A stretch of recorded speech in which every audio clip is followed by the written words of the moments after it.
ఈ భూకంపాలనేవి ఎందుకొస్తాయి? ప్రకృతి కోపమా? ఆగ్రహమా? ఆవేశమా? ఇక్కడ వరదలు చూస్తున్నాము. వర్షాకాలం వస్తుందంటే కొన్ని కొన్ని ప్రాంతాలు భయపడిపోవాల్సిందే. ఊహించని ప్రాంతాల్లో కూడా విపరీతమైనటువంటి సంఘటనలు చోటు చేసుకునే పరిస్థితి. ఈ భూ ప్రకంపనలు అంటే భూదేవి ఆగ్రహించి చీల్చుకొని వెళ్ళిపోయినట్టుగా అనిపించింది. ఈ భూ ప్రకంపనలు ఇవన్నీ చూస్తూ ఉంటే ఎందుకు స్వామి ఇంత విపరీతం ఎందుకు జరుగుతుందంటారు? ప్రకృతి శక్తికి మించిన వేగముతో మానవులు రకరకాలైనటువంటి పరికరాలు చేస్తారని కాలజ్ఞానంలో గురుదేవులు చెప్పారు. ఈ రకరకాలైనటువంటి పరికరాలు చేయటం వల్ల భూమిపై ఉన్నట్టి రక్షణ పొరబోయి భూకంపమే వచ్చు తెలియండయ్యా. మనం వాహనాలని రవాణా కోసం ఉపయోగిస్తాం తల్లి. ఇంకా వేగంగా వెళ్ళడానికి విమానాల్లో వెళ్తాం. చక్కగా అంతవరకు ఉండొచ్చు మనిషి. మన యొక్క అత్యాశ ఏంటో తెలుసా? ఈ భూమండలంలో ఏముంది మనకు అక్కర్లే. భూమి చుట్టూ ఉన్నటువంటి సౌర వ్యవస్థలు, గెలాక్సీలు, పాలపుంతలు, ఇంకా ఎన్ని గ్రహాలు ఉన్నాయి? ఆ గ్రహాల్లో ఇంకేమైనా జీవం ఉందా? ఏలియన్స్ ఉన్నారా? అక్కడికి వెళ్ళి మనం బ్రతకగలుగుతాం. Chandrayaan 1, Chandrayaan 2, Chandrayaan 3, Mars 1, Mars 2, Jupiter, Mercury, రకరకాలైనటువంటి గ్రహాల మీదకి రకరకాలైన ఉపగ్రహాలని మనం పంపిస్తున్నాం. మనకి సృష్టిలో ఒక నియమం ఉంటుంది. దాన్ని గురుత్వాకర్షణ, గ్రావియేషన్ ఫోర్స్ అంటారు. ఐజక్ న్యూటన్ ప్రపంచానికి చెప్పే వరకు గురుత్వాకర్షణ నియమం ఎవరికి తెలియదు అనుకుంటారు. ఐజక్ న్యూటన్ గురుత్వాకర్షణ శక్తి గురించి యాపిల్ చెట్టు క్రింద కూర్చుంటే యాపిల్ పండు కింద పడితే ఎలా పడిందని ఆలోచించి సిద్ధాంతాన్ని పెట్టాడు. మరి అప్పటి వరకు యాపిల్స్ కింద పడట్లేదా? గురుత్వాకర్షణ గురించి మనకు తెలియదా? భారతీయ మహర్షులు వీటి గురించి ఎప్పుడో చెప్పి ఉంటారు. అందులో ఒక సూత్రం ఉంది.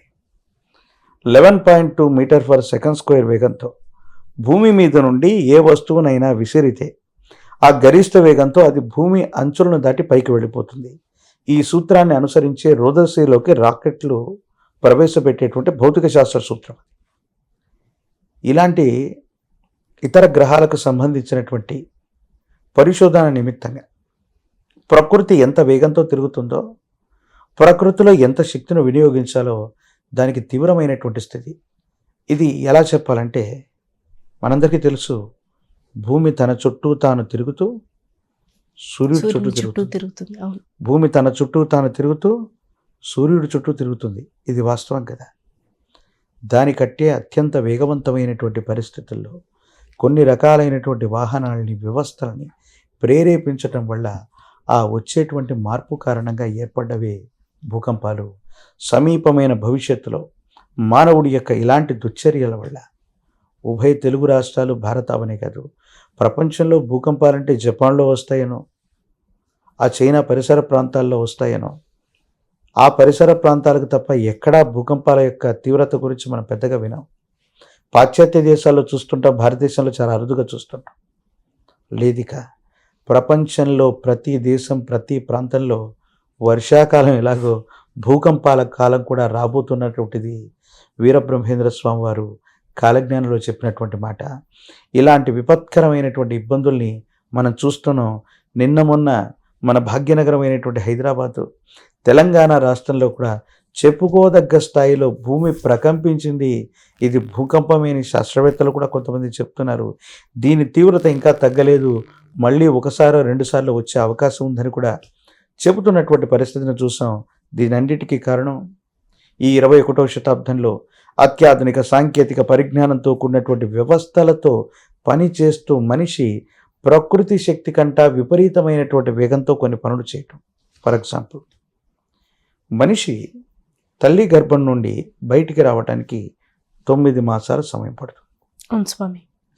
ఒక గుడ్డు కోడి పిల్లగా పొదగటానికి 21 రోజులు సమయం పడుతుంది. దీన్ని 20 గంటలకు పరిమితం చేయటం వికృతి. కొన్ని ఇంక్యుబేటర్స్ ద్వారా, క్లోనింగ్ ప్రక్రియల ద్వారా ప్రతికూలవంతమైనటువంటి పరిస్థితుల్లో తల్లి తండ్రి ప్రమేయం లేకుండానే పిల్లవాడిని ఒక రకమైన ప్రత్యేకమైన ప్రయోగశాలలో తయారు చేసే పద్ధతి. భర్త ప్రమేయం లేకుండానే వేరొక స్త్రీ అండంలో ఈ పురుషుడికి సంబంధించిన కణాలని ప్రవేశపెట్టడం.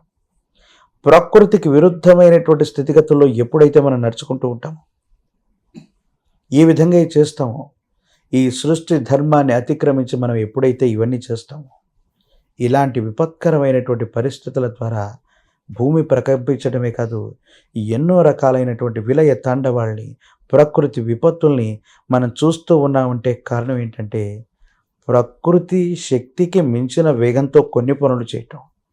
సృష్టికి ప్రతి సృష్టి చేసేటువంటి అంశంలో ప్రకృతి నియమాలకి ప్రతికూలంగా మనం ప్రవర్ధన చేయటమే తప్ప వేరొకటి కానీ